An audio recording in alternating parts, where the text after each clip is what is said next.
Good morning, everyone. We got to get started on time because we're going to go through 12,000 years of history in an hour. Let me preface this morning by saying I'm not an Egyptologist. I'm not a historian. When you're on tour, you will have an Egyptologist who will tell you all about Egypt. When you talk about Egypt, you're talking about 12,000 years or more of riveting history. And on a short port-intensive cruise like this, I've got less than an hour. And I mean, just to talk about the history of Egypt since 2000, just this year since the revolution, you could spend a whole hour talking on that. So hang on, here we go. What I want to do is give you a brief overview, talk specifically about the two ports we're going to be visiting, Alexandria and Port Said. And a lot of you are going to be, hopefully all of you are going to be going up to Cairo, which is here. And then there are some other things that we're not going to get to see. Usually you see them when we go to Safaga. Typically that's going to be on a cruise, a world cruise or something that's coming through the Suez Canal. That's where the Valley of the Kings is, the Temple of Luxor and things like that. There is so much to see in Egypt, and we're just going to be there for 2 days. So I guess you all need to come back sometime and take a more in-depth tour. Sometimes when we talk about the pyramids, people think of the pyramids that we're going to see at Giza. Actually, there's some 118 to 120 pyramids in Egypt. They're scattered all over the place. Those are those that have been identified. There are probably more under the sands. The tour guides we use are really excellent. They're trained, educated Egyptologists. And you'll have plenty of time on that 3.5-hour ride between Port Said and Cairo to hear a lot about the history. All of us watched in amazement in February as demonstrations in Cairo against the dictator Hosni Mubarak started, and then they spread and resulted in the eventual overthrow of the government. Mubarak came to power after the assassination of Anwar Sadat in 1981, and he ruled Egypt with an iron fist for 30 years. When you go to the Egyptian Museum, this is the Egyptian Museum. It is right on the square that all of you watched everything unfold on TV.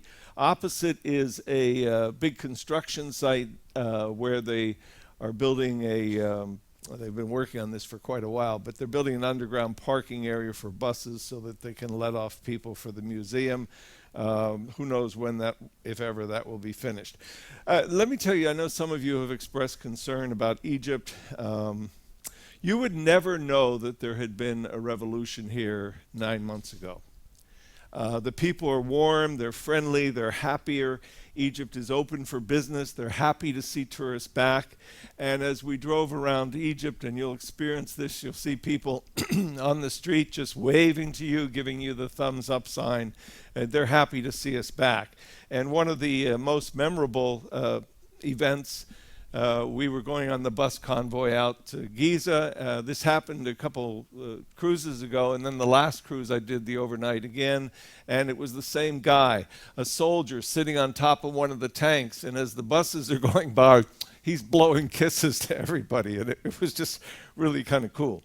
So what happened in Egypt is that you had a population that was mostly 20 and 30-year-olds who were highly educated, but in most cases unable to find work. And they were very technologically savvy. And then you had a power structure of old men, the cronies of Mubarak, who were out of touch with the people. And it was the power of the internet that the young people used to communicate and create a revolution. I spent about 10 years in the dot-com business pretty much at the beginning.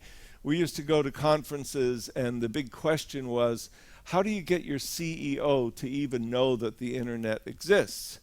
And the answer was, well, you show him he can check out golf courses and keep his golf score online. But we used to talk about someday the internet is going to be so ubiquitous that it's going to be just like a refrigerator. And lo and behold, that is here, and we all just take the internet for granted, and we can't get it real fast. Like on the ship, we get all upset. But it really has changed the world, and it's also really changed the face of political history, particularly in the Mideast. Now, as we've all learned from the talking heads on TV, the Egyptian army is and has been the power in Egypt. Mubarak came out of the army kept him in power. It's the army that's kept the country from completely falling apart during and after the revolution. And the Egyptian army is more than just a fighting machine. It's a lot different than, say, what the US army would be or even the Israeli army. It's important not just as a military entity, but also as a political, social, and economic power in Egypt. And it really is a huge business unto itself. When you go into Cairo, you'll see big hotels and resorts that are owned by the Egyptian army, many of them just for the privileged people who belong to the Egyptian army. They own hotels, they own the factories that produce their own equipment. If they need a tank, they don't go out and buy it from somebody in the military industrial complex. They have a factory that produces it, and that's how they do it. There are about 380,000 active army, plus about another 480,000 reservists. The army, in addition to all of its Egyptian businesses, gets about $1.3 billion a year as a gift from the U.S. taxpayers. Now, when you go by and see these nice resorts that the army all plays in here, you sometimes think maybe we should, in the U.S., keep that money and spend it on our own soldiers. But anyhow, that's just my opinion. But in the past, the army really was generally respected, as sometimes idolized. Usually it's been the power behind whomever or whatever. In recent weeks, there have been a couple instances where some people think the Egyptian army may be showing a new side and may want more control in the government that hopefully will be formed eventually in Egypt. And it's the army that's really held the country more or less together since the revolution. Later this year, there are parliamentary elections that are theoretically scheduled. Hopefully next year, a free presidential election, where for the first time the outcome is not known before the election is held. So Egypt is the 30th largest country in the world. It's 3 times the size of the US state of New Mexico. Although it's 30th in terms of land mass, Egypt is the 15th largest country in the world in terms of population, has a population of 82 million people. What's very interesting is that the median age today of that population is 24, and the population is growing by 1 million people a year. Most of the population have had at least 11 years of schooling. The literacy rate is around 75%, but really most of the younger people are highly educated, they're computer literate, and as the older folks die off, then that literacy rate is going to soar immensely.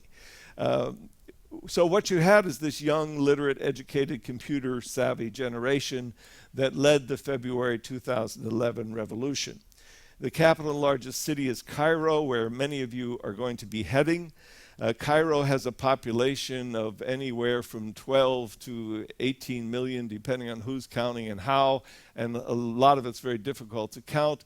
It's estimated that about 22 million people work in Cairo every day, with millions coming in and leaving in, guess what? Cars. All of which you will find on the street. Cairo is a population of virtually the entire population in Egypt is 99.6% Egyptian. Most of those are Muslim. As you know, that many of you know that the Muslim religion has a couple different main groups. There are Sunni, and there is also the I can't think of it, Shiites.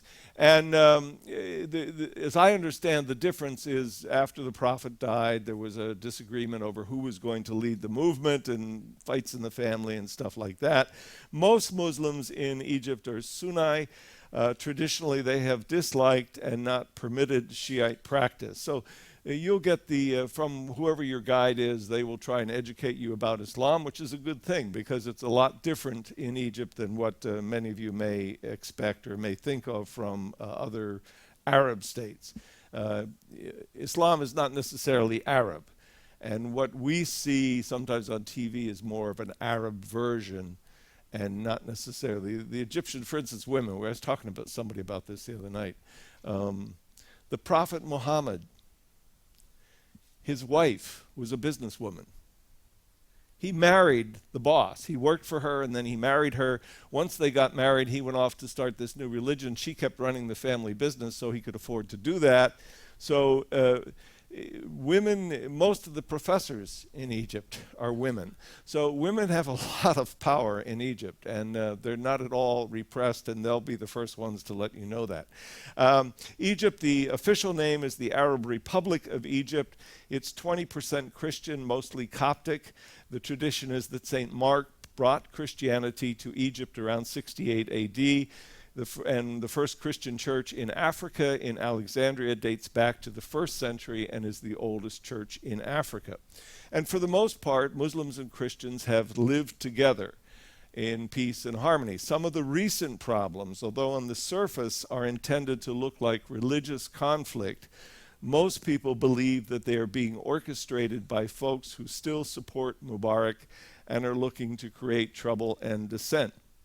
In the last days of the Mubarak regime, he opened the prisons and let everybody loose, and those were the guys who went riding into the demonstrations on camels and beating people up and stuff like that.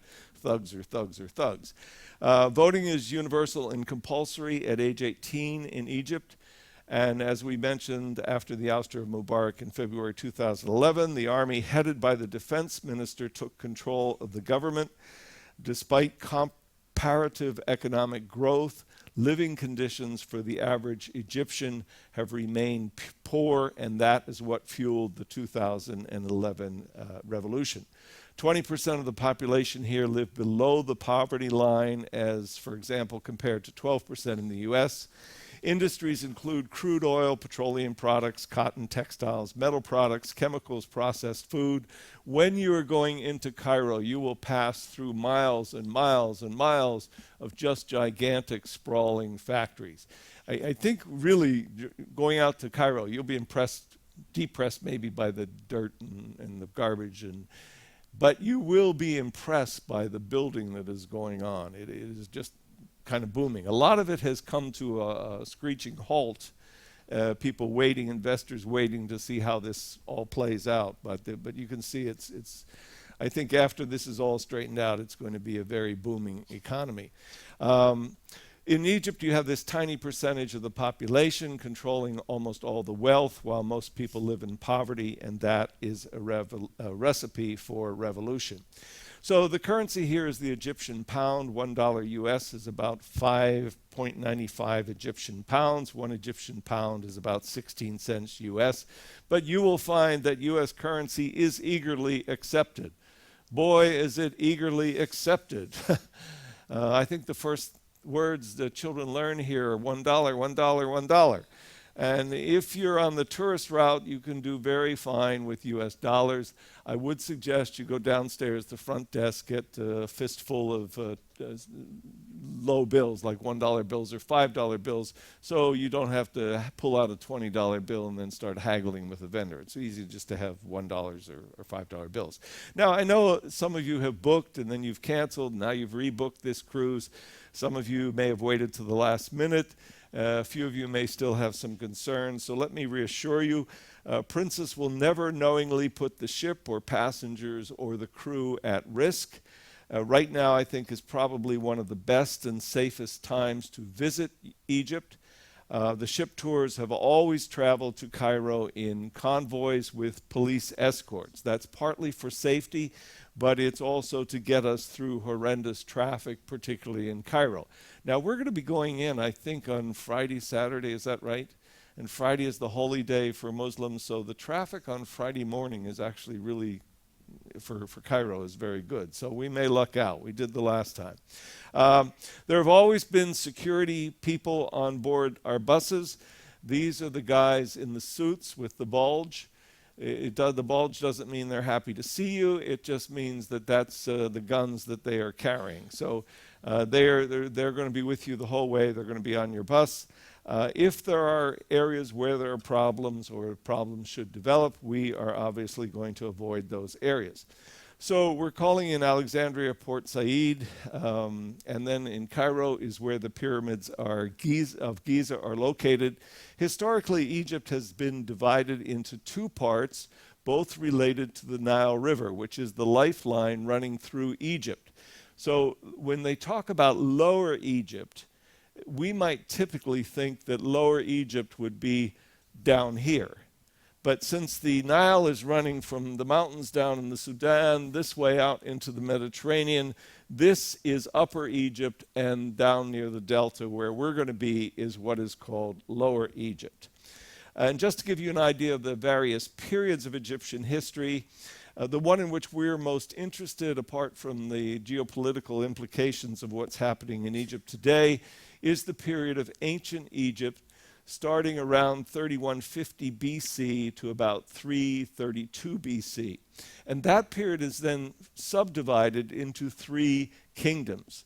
The Old Kingdom is thought by many to be the greatest period of the whole Egyptian civilization. You had the development of civil and religious law, the first great pharaoh, and the first stone pyramid at Saqqara. Now, some of you may be going to see that. In the Middle Kingdom, it saw the period, was a period of expansion in Egypt and its power, along with great military victories. And then Egypt was invaded by the Hyksos. Well, eventually the Egyptians would emerge victorious, but the Hyksos brought with them things like iron weapons, horses, war chariots, things that Egypt had never seen before. And so Egypt was able to take those things and then defeat the Hyksos. The Egyptians emerged victorious. The New Kingdom was a time of conquest when Egypt ruled the entire then known world. It was a period of not only great military conquest, but also artistic achievement, all of which came screeching to an end with the invasion of Alexander the Great in 332 BC. Now, ancient Egyptian religion, and a lot of what you see and what they talk about will relate to this, and I'm sure the guides will tell you a whole lot more, but ancient Egyptian religion was monotheistic, had a pantheon of lesser gods under this one great god. At the top is one god who is unique, immortal, not created, invisible, one and primordial, who is represented in the sun with its attributes of shape, light, and heat. The sun's soul is called Amun, or Amun-Ra, meaning hidden sun. And Amun is represented as the giver of life, and the Egyptian ruler then had this divine connection with Amun, and it was kind of a sense of early rule by what we would call divine right. The immortality of the soul was fundamental to the religious beliefs of ancient Egyptians. So the tombs were not representations of death or the memory of a great pharaoh, but symbols of life. The idea was that the person who was entombed would go on living. And so that's the reason why so many everyday objects are found in the pyramids and tombs. Since life continued after death, all the things necessary to life, furnishings, food, drink, representations of servants, all of that was entombed with the deceased. So a ruler like Tutankhamun had all the treasures of royalty entombed with him, and if the guy was just a grave digger or a stonesmith, he would be entombed with the modest tools of his trade. His tools, maybe a few dishes, the accoutrement of his life on a much simpler basis. So I know that the tour guides are going to give you all of this in great detail. The Valley of the Kings is one of those places that usually you only get to if you're on a cruise stopping at the port of Safaga, but it represents one of the richest archaeological sites on earth. Practically every pharaoh was buried here in tombs of extraordinary beauty, decorated with images of the afterlife and filled with the treasures the ruler might need in the afterlife. Unfortunately, people being people, even in ancient times, through the centuries, almost all of the treasures were looted in antiquity. Now, originally, the first pharaohs who built the pyramids built them as tombs, and there was a place we'll talk about in a minute inside where the pharaoh could be buried. Then gradually, the idea shifted that instead of having the tomb out where everybody could see it and where it could be looted, they wanted to hide the tombs, and so that's what happened in the Valley of the Kings. Each tomb was designated to resemble the underworld, was lavishly decorated. No two tombs were exactly the same. To date, over 63 tombs have been discovered in the Valley of the Kings, although not all of them belong to pharaohs, and not all are open to the public.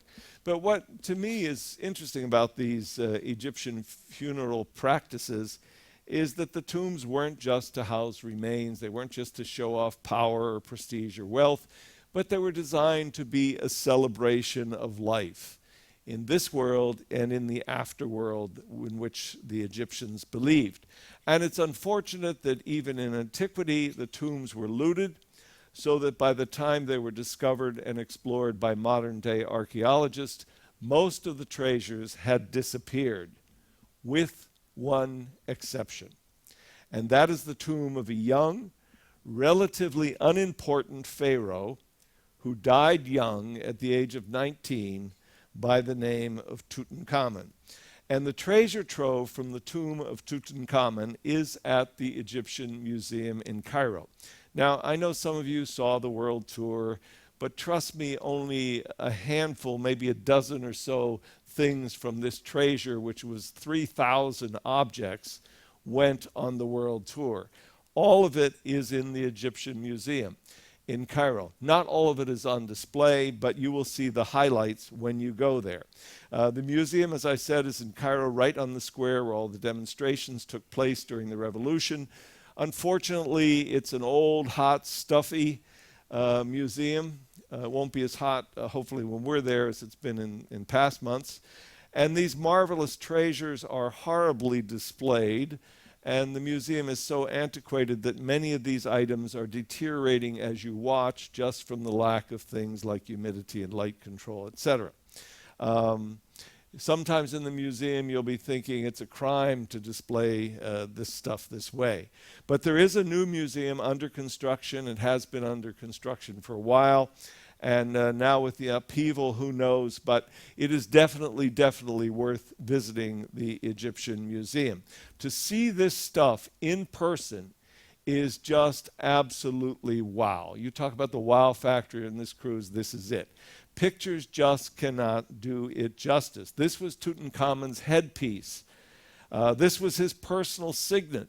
And it's just displayed in a little corner of a case, and there are 50 other items there with it. It's just incredible. This is one of the burial chambers covered in gold. These gold boxes were all nestled one inside the other like the Russian dolls. And then when they finally got to the sarcophagus, they were nestled one inside the other. And I know that all of you and some of you have asked me about the Egyptian cartouches. In Egyptian hieroglyphs, a cartouche is an ellipse with a horizontal line at one end, indicating that the text enclosed is the name of a royal ruler. And on all of Tutankhamun's treasures, you will see again and again, repeated again and again, his cartouche, his name, because the name was very important to ancient Egyptians. They believed that if your name was written in some place, that then you would not disappear after you had died. So having that name written was very important to the afterlife.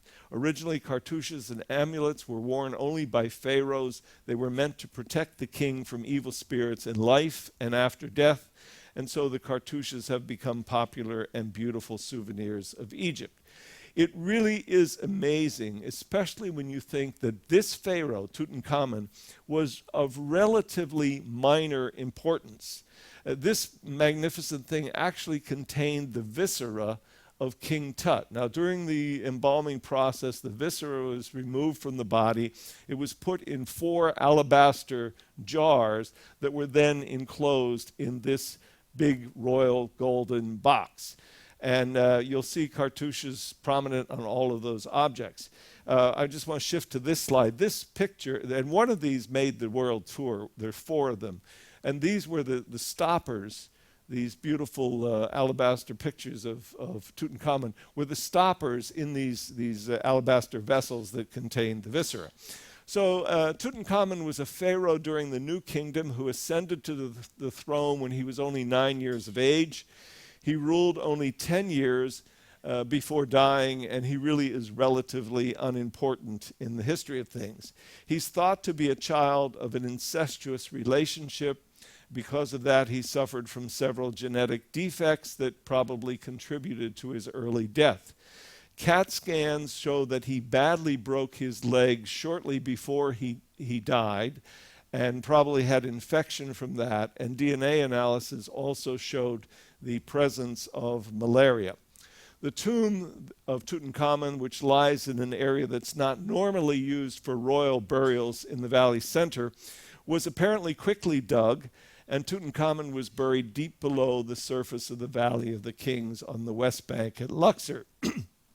It was all forgotten about until Howard Carter discovered it on November 4th, 1922.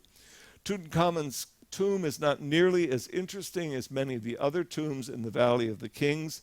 It consists of a relatively simple corridor, but what was significant about this is that it was just stuffed to the brim with treasure and all the artifacts of Tutankhamun's life. And it's even believed that, although there were many things there, that this tomb had been robbed at least twice in antiquity, probably by members of the Tomb Workers Union. So this is the moment when Howard Carter opened the golden door containing the coffin of Tutankhamun. You'll see that coffin in the museum. You'll see this box that he opened. Howard Carter's predecessor in the valley was an American named Theodore Davis, and he had come within a little more than a meter, which is about 4 feet, of finding it himself, but he missed.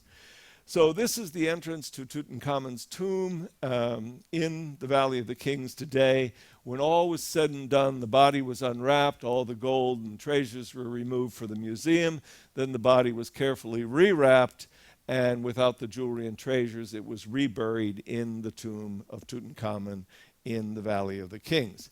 Now, I want to say something to those of you who are interested in buying cartouches from Egypt. If you're on tour, naturally you'll be taken to a shop by the shore excursion operator, one shop. When you go in there, there'll be nobody in this shop, but there'll be a team of salesmen who will descend upon you, and the shop is picked by the tour operator, not by Princess, and of course the tour guide and the tour operator gets a commission, as you would expect. But you'll have 20 to 30 minutes to look at jewelry and plunk down several $100s for whatever you want. So there's a lot of pressure to make a decision fast, and this is your one opportunity to do this. While you're eating lunch, they will put your cartouche together and deliver it to you after the lunch. If there is a problem, you can bring it back the next time you're in Cairo. So rather than be pressured to buy, I would suggest that you look at what's available on the onboard shops. Don't have to buy it. Just look, talk with our jewelers. They'll be happy. There's no pressure. Find out the prices. Find out how it works here on board. So you know that. Then when you go ashore, you have something to compare. You're not going to be high pressured by these guys and knowing that the bus is leaving and you got to buy now, et cetera, et cetera. And of course, if you buy it on board, it's guaranteed by Princess. It's not going to be made while you eat lunch, but it will be handcrafted carefully and then shipped to your home with Princess guarantee. So check out what's available on board, check out what's there in the shops, and then make your decision however you want. But you don't have to feel pressured. So let's get practical for a minute. Taxis abound in Europe, but they are not for the faint of heart. If you want a taxi, it's best to hire one for the day or by the hour, since you're buying not only a driver, but also a guide and a bodyguard. In the best of times, taxi drivers were aggressively hounding you to offer their services, and now times are tough, tourism is off, and we're going off season. So believe me, they will want your business. The official blue taxis inside the terminal, you should haggle to about $20 per hour per cab. With the yellow and black taxis outside, you should haggle to about $10 per hour. A cab in Egypt is best described as an adventure. Cab drivers usually don't speak English. They're not guides. Many of the cabs aren't air conditioned. They will generally take US dollars. And no matter how much the sun has fried your brain, don't even think of taking a cab 3 hours to Giza. Riding a camel would be better than that. Now there are minibuses. These little minibuses or vans all over Egypt. I included here because some folks on the last cruise came down, and they've obviously read in a guidebook that these are a cheap way to get around Egypt, and they wanted to know where the van bus station was in Port Said because they wanted to take a van to Egypt, to Giza, and they even wanted to know what the schedule was. And my answer was, there is no organized bus stations or schedule. In fact, you might say that nothing is organized in Egypt. You just ask around, you find a van going in your direction, you hop in, you work out payment with the driver, you join 20 others in the van, usually with no air conditioning or deodorant, and you ride. So I have no idea what it would be like to take one of these from Port Said to Giza, and I really don't want to know or how long it would take. I know we always see these vans and taxis broken down along the way as we're driving out there.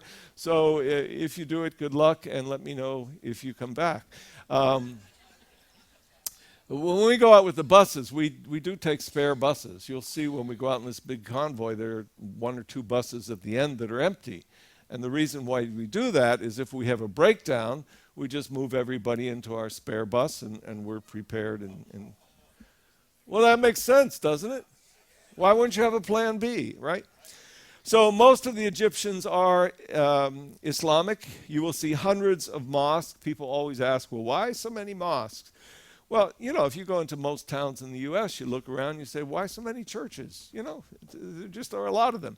But with Islam, there is supposed to be a mosque within walking distance of everyone. Some are very humble, some are very grand, but it's the same either way. The 5 pillars of Islam, what the religion is based on, are number 1, confess that there is no God but Allah and Muhammad is his prophet. Pray 5 times a day, facing Mecca with specific preparation and posture. Fast during the month of Ramadan. That's only in the daylight hours. In the nighttime you can pig out. Charitable giving based on your accumulated wealth. This doesn't go to like the mosque or church or temple or something. That's direct giving that you give to people that are in need. You should make a pilgrimage to Mecca once in a lifetime if you can afford it, and that pilgrimage, the Hajj, has been going on while we've been on this cruise. And like every other religion, there are those who follow this path devoutly, and there are those who pick and choose what they want to follow, just like most of the religions that we're involved in. So some things that you need to know. Yes, there are trains to Cairo, like minivans, but they are unreliable, not recommended. Egypt is an Islamic country, so dress somewhat conservatively. If you wear contacts when we go out to Giza, be careful because if the sand is blowing, it can mess up your contacts in your eyes. And some sites, there are camera and video fees. Your tour guide will interpret that, will tell you if it's going to be a problem. If necessary, he'll say, okay, how many of you want to use video cameras? Here's the cost. You give her in US dollars and they'll take care of it for you. If you ask a favor, if someone gives you help or suggestions, they're not just doing that because they want to be nice, but they're doing that because they want you to tip them. So just keep that in mind. Take bottled water from the ship, or if you buy ashore, be sure that it's sealed and has a brand name. Nestle is a big brand name here for water. Most other bottled waters, if you turn on the back, it'll have Coca-Cola or Nestle or Pepsi. So those 3 companies control the legitimate bottled water. But make sure it's sealed. I thought this was a fantastic description of Egypt, and since the revolution, maybe even more so. Egypt is an amazing place, poor and chaotic. It's a country where dinner and drinks cost the equivalent of less than $2 US.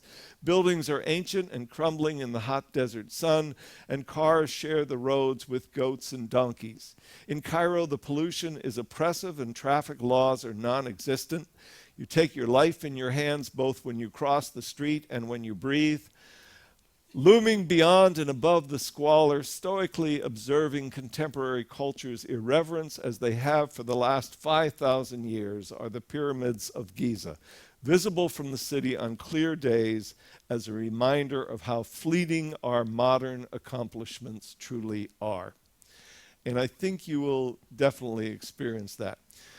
One of the most memorable images I have, and believe me, the traffic can be horrendous, but the last cruise, we were coming home, it was at night, we're coming back to the ship, and the bus is going up this ramp here, and we're looking down on a local street, which is absolutely bumper to bumper. Now, in all this traffic, you have horse-drawn carriages, donkeys, all sorts of animals pulling carts, none of which have reflectors or rear-view mirrors or anything. And this traffic is at a complete standstill, and there's a little minibus here, and coming up behind it is a guy in his donkey cart. And he stops his donkey, but the donkey doesn't like this, so the donkey kind of edges ahead and starts headbutting the back of the bus so it'll move out of the way.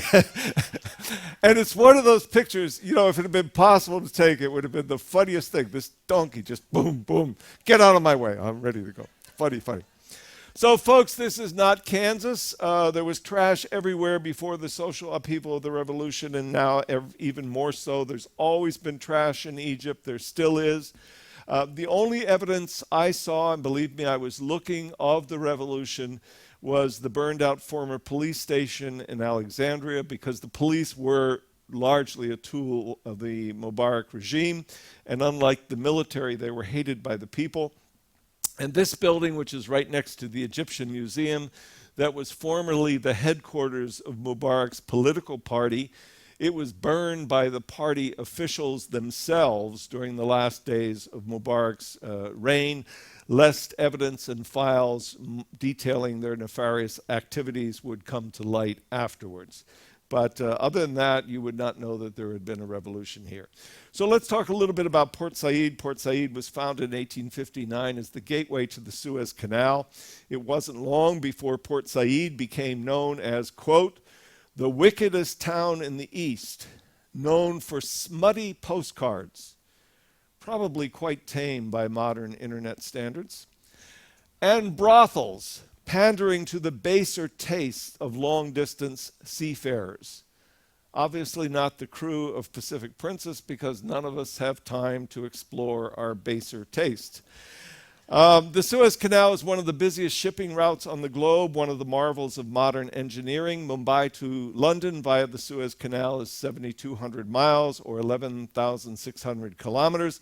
Around the Horn, it's 12,300 miles, or 19,800 kilometers. So obviously, it's a very important thing. Even in ancient times, people dreamed of a water passage between the Mediterranean and the Red Seas. The Isthmus of Suez is less than 100 miles of open desert, but even this was a formidable task for workers with shovels. There may have been an ancient canal from one branch of the Nile eastward to the Red Sea, but the Suez route was never more than an idea until the 19th century. Ferdinand de Lesseps, often called an engineer but really just a promoter, used his connections with Said Pasha to get permission to build a canal and formed a company to do so. In 1854, de Lesseps founded the International Suez Canal Company to dig a canal from the Mediterranean coast to the town of Suez on the Red Sea. The port of entry for the new canal was to be named Port Said after Said Pasha. The canal opened in December 1869, rapidly became a commercial triumph. Through a series of stock sales, Britain became the largest shareholder with 44% of the company's stock. This event led to the establishment of a British protectorate over Egypt in 1882, and with it the duty to defend the canal. It soon became known as the lifeline of the empire, because this is how Britain got to the Far East and to India and all its other possessions. During the two world wars, the British Army heavily reinforced Egypt and turned it into a fortress. Following the Egyptian Revolution of 1952, the canal was nationalized. British troops were gradually withdrawn. A dispute over control of the canal company led to the Suez Crisis of 1956, when troops from Britain, France, and Israel attacked Egypt. Between the two Arab-Israeli wars of 1967 and 1973, the canal was closed to all traffic. Since that time, however, the canal has resumed operations. Substantial improvements have followed. The Suez Canal continues to be one of the busiest shipping routes on the globe and one of the marvels of modern engineering. And although it's closed to the public from our berth when we're going into Port Said, you will be able to see the three green domes of the Suez Canal headquarters building. It's closed, unfortunately, to the public, but you can see it from the ship. So Port Said was founded in 1859, just as Ferdinand de Lesseps gave the first symbolic swing of the pickaxe to begin the canal. The population of the city today is about 600,000. Its economic interests mainly focus around shipping and around the canal, and it is a duty-free port. When we dock, we'll dock right in town. There are limited taxis available outside the port gates. Drivers speak limited English. They accept local currency primarily, but they'll probably take US dollars or whatever you want to give them. In the evening, there will be tons of vendors on the dock. So when you're on shore, don't waste time shopping the same junk, the same valuable souvenirs. Will be on sale both at the ports of Port Said and Alexandria. Alexandria is the one that is most controlled and where you will have the least pressure to buy. Port Said was badly damaged during the June War of 1967, all but abandoned during the 8 years the canal was closed. The town has been completely rebuilt, although you can still find a few of the old port buildings along the waterfront that still reflect the French style of the canal period, like this beautiful building that's just down the street from the dock. Unfortunately, these buildings are fast disappearing. Now, I love these old doors. I love them so much that the main door of the house we built in Panama actually comes from Port Said, Egypt. And we have a friend who imports these doors.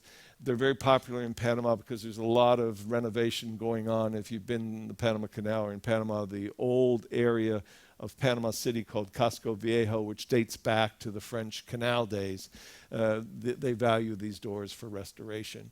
The funny thing about it is when the container of these doors came into Panama, my friend got a panicky call from the port customs people, and they said, your container is here, but there's been a terrible mistake. It's just filled with garbage. So one man's garbage is another man's treasure. What can I say? There is a lighthouse here. You'll see it right from the ship when we're docked, marking the entrance to the canal. At the time it was built, it was a paragon of modernism. This structure was constructed of concrete, which at the time, using concrete, was mainly used to fill in between other types of materials. This was the first place in the world where concrete was actually used as a building material in itself, reinforced by steel rods. So it was very innovative at the time. It was the first lighthouse to be electrified. It is still standing. You'll see it right off from the ship. There really isn't anything to do in Port Said. We're here for Cairo, Giza, and the pyramids. There is a war museum. It just has relics from various wars with Egypt or with Israel. There is a small museum there, but it's closed for renovations, but it definitely needs it, and there wasn't much there to start with. Port Faoud is across the port from where we're docking.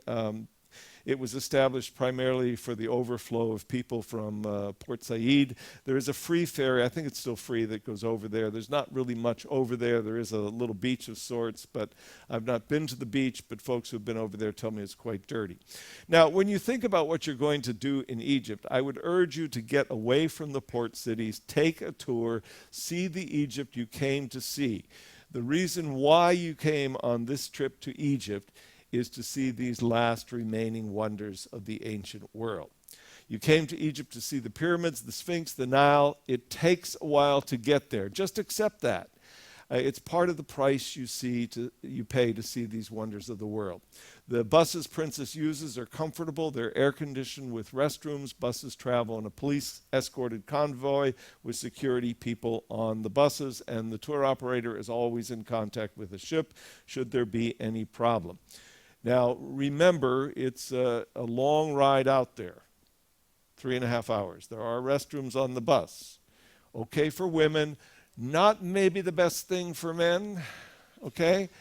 So I'd suggest avoiding the second cup of coffee that morning. Who knows what these things are? You'll see them all over Egypt. Pigeon houses, that's right. Pigeon is a delicacy in Egypt. And so these are to breed pigeons in. You'll see them all over on the way out to Cairo. There are things you cannot come to Egypt without seeing. Unfortunately, these things are quite a distance.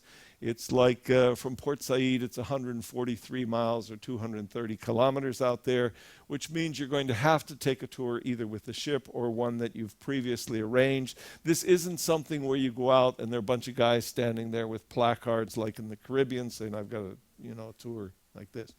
And I just want to say this by way of full disclosure. I don't work for ShoreX. I do work with them. I think that in many cases, and particularly in a place like this, going with ShoreX is the best, the most efficient, and the safest, and often the most cost-effective way to see everything you want to see in a very limited time. You are all consenting adults. It's your choice how you do that. If you're not going with us, you should get on the internet or have booked something in advance independently.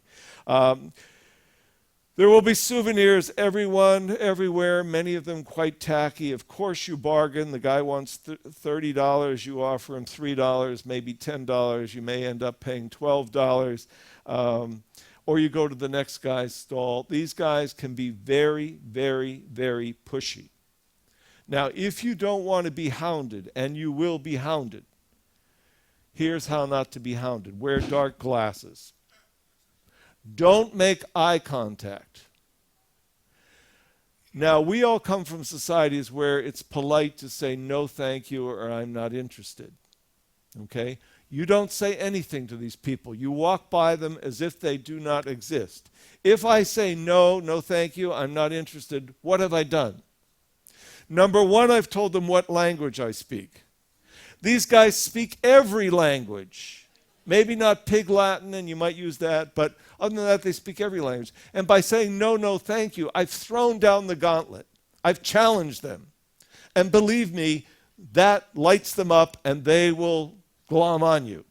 The reason why we have security checking your cards as you come on the ship is that they will be on the bus with you, still trying to sell you. They'd be coming on the ship back to your cabin, getting in bed with you, trying to sell you this item for $1, okay?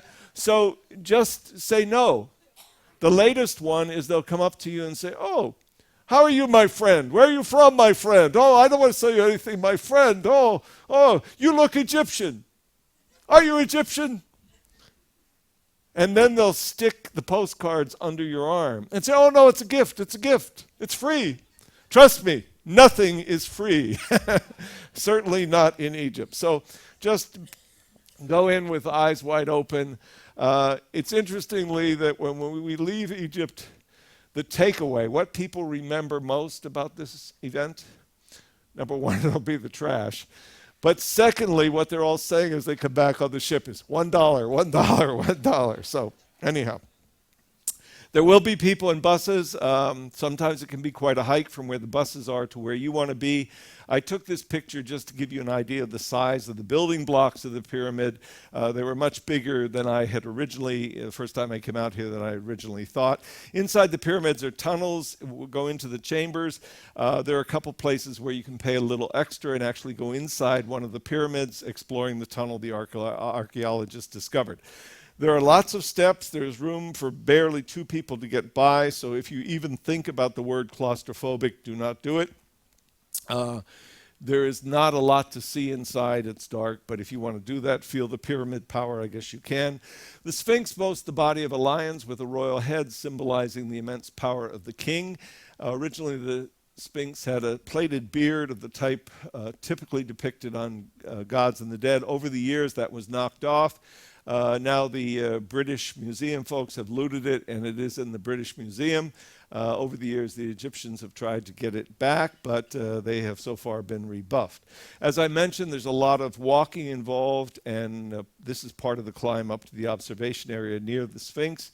I guess what amazed me the first time I went out here was the relative size of the Sphinx compared to the pyramids. I know there's a distance here, but I had expected the Sphinx to be much larger.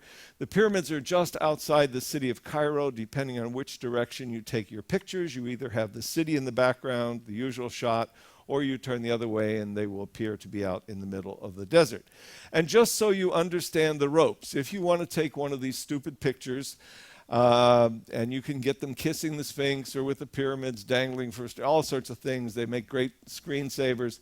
There are guys here who will take the picture for you and stage the picture. But they do want a tip for doing that. And they're holding your camera.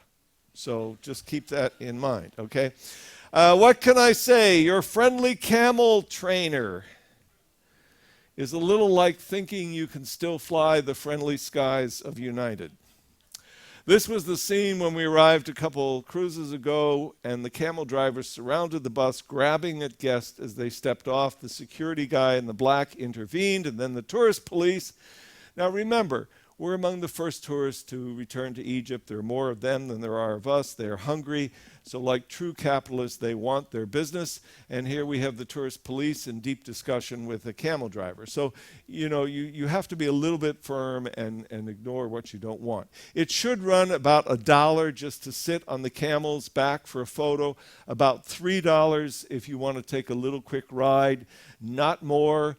Don't pay any attention to the story about his 10 wives and their 50 children and the mouths to feed and the dog and all the rest. And don't pay anything until you're back on the ground.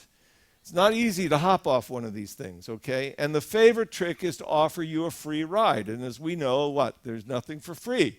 So you get this free ride, a half an hour out into the desert, and then he tells you what the price is to get back.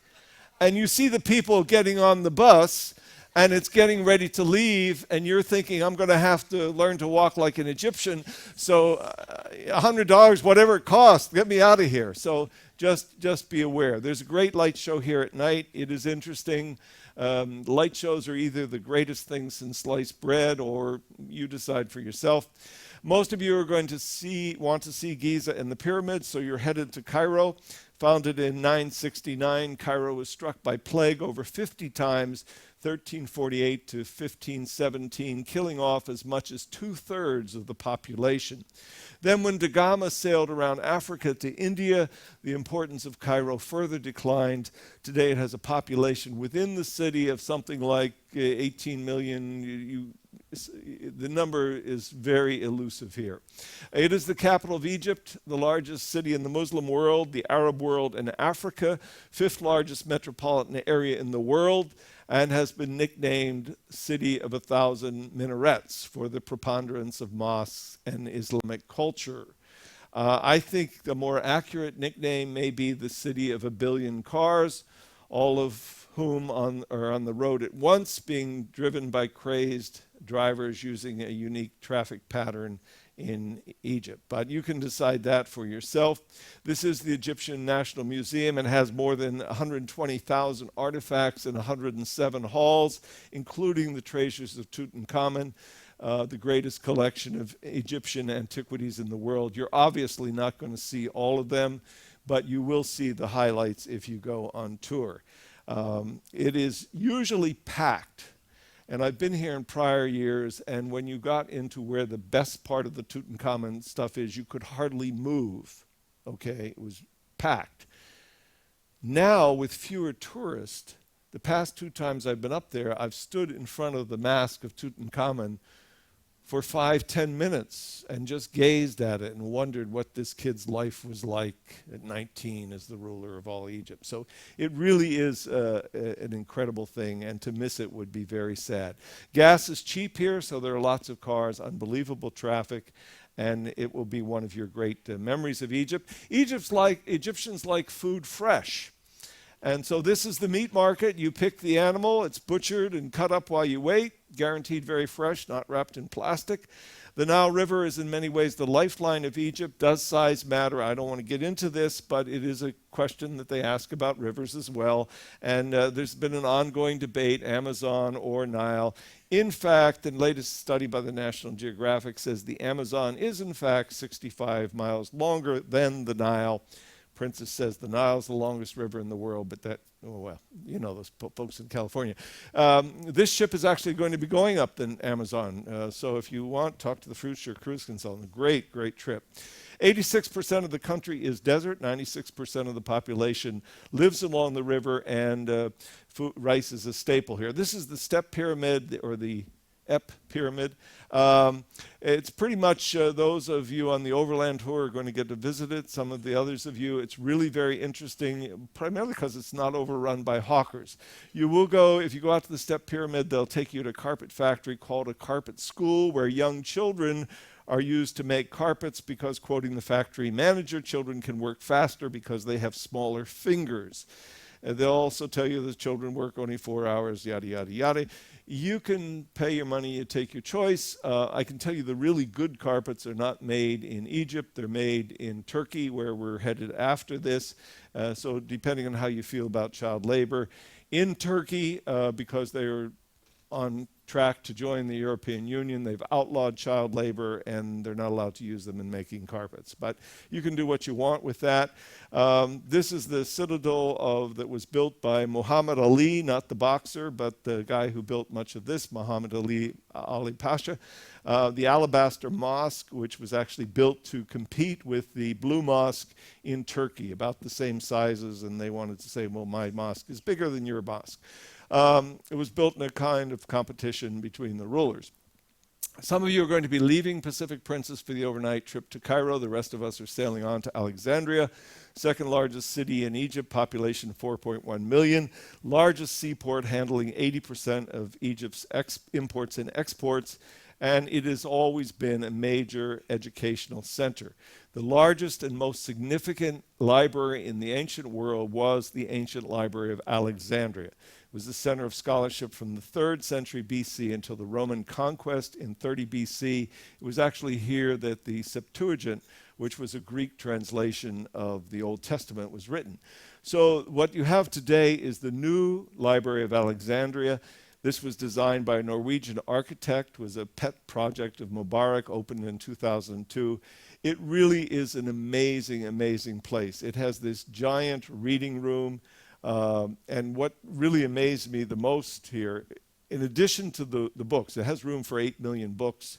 It only has about 850,000. But what I think is more important in today's world, it has the complete repository backup of everything that has ever been published on the internet. All of the books are online, and they have a major, major commitment to online thing. Interestingly, if you walk down the carols there and look at what people are looking at on their computers, guess what most of the computers are on? Facebook. You got it. Okay. So Alexandria was founded around a small existing town in 331 BC by Alexander the Great.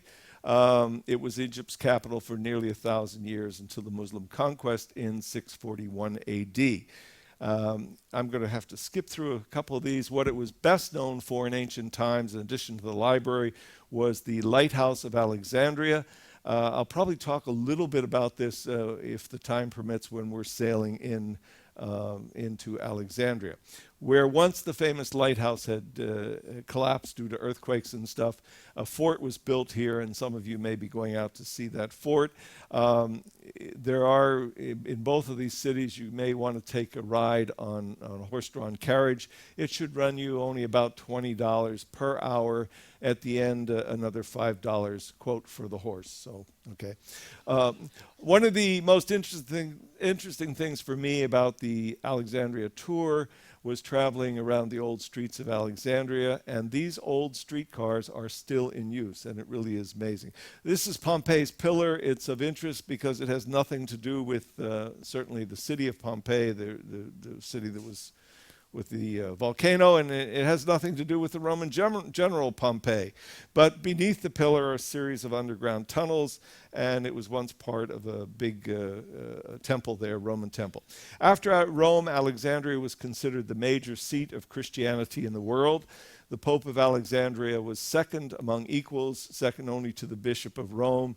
It was the capital of the Roman Empire until 430, and this is a very significant place. You know that the ruins of St. Mark were actually stolen from here, and the remains of St. Mark, and stolen and taken to Venice. What does remain here is his head. I really wouldn't want to be a saint and have people cutting up my body and fighting over who gets what. But anyhow. Now, I just want to close, if we can talk frankly a bit, folks. This I found in a bathroom in Kansas. Our aim is to keep this bathroom clean. Gentlemen, your aim will help. Stand closer. It's shorter than you think. Ladies, please remain seated for the entire performance. Now, I know that a lot of you are from the U.S., Canada, and Europe, but from here on in, folks, we're not in Kansas anymore. And if we can talk frankly, this is some stuff your travel agent may not have told you. This is the way most of us are used to being in the reading room and taking care of business. This is the way much of the world does it. And I know that some of you have already encountered at least one of these up in one of the tours that I was on. Much of the world uses the squat toilet, which is basically just a hole in the floor. And just like a public toilet in your country, a public toilet here is not necessarily the cleanest or best places to go. Now, if you're on a princess tour, trust me, we're going to go to places that have Western-style toilets, not to worry. If you're not on a princess tour, you're going out on your own, I'd suggest you take some toilet paper along. And just so you know how to use this, I thought I'd tell you. The important thing, first of all, is you take your pants off and hang them up on a hook. If you try and do this with your pants on, trust me, it is going to be a disaster, okay? You'll notice that there are footprints. That is hopefully to keep you from slipping, okay? There should be a hook for your pants. There's going to be no toilet paper, but you don't need it.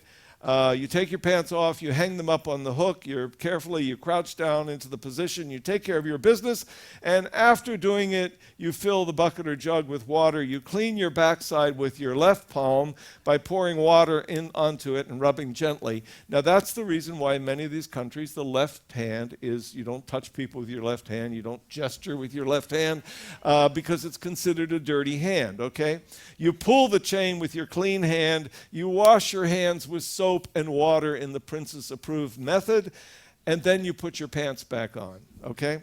Now, there are some arguments that the squat toilet is actually more healthy than our Western-style toilets. 80%, well, we don't have to read all the grim details. And I used to do this, and after one of the talks, a guy came up to me, guest who was a proctologist. He said, "Bend over, Richard." But he said, "Richard, how you go doesn't make any difference. The reason why there are fewer cancers in places that use this type toilet is that their diet is different. They have less red meat, more grains, and more healthy diet." But just in case you find this interesting, this is a Kohler model. You can special order it from Home Depot. So I thought it might be fun to, in your guest bathroom, switch out the toilets. And when you have people over for dinner, you say, "Oh, yes, sir, right here. Here's the guest bathroom." Good luck, okay? So just a couple hints for Egypt. Fortunately, we're going at a good time. It's probably not going to be unbearably hot, although it will be warm. Take plenty of water, stay hydrated, sunscreen, hat. Don't overdo it. Pace yourself. Watch where you are walking. Watch out for pickpockets, and leave your valuables on the ship. So enjoy Egypt and spread those dollars around. And I mentioned earlier Cartouches, and many of you have met Del Marie, who is one of the jewelers on board. And I thought it would just take a few minutes before bingo, if you can hold your excitement for bingo. And they'll be back there, and we'll get all the numbers read. But let her tell you a little bit about the Cartouche and some of the history. On the cartouches, we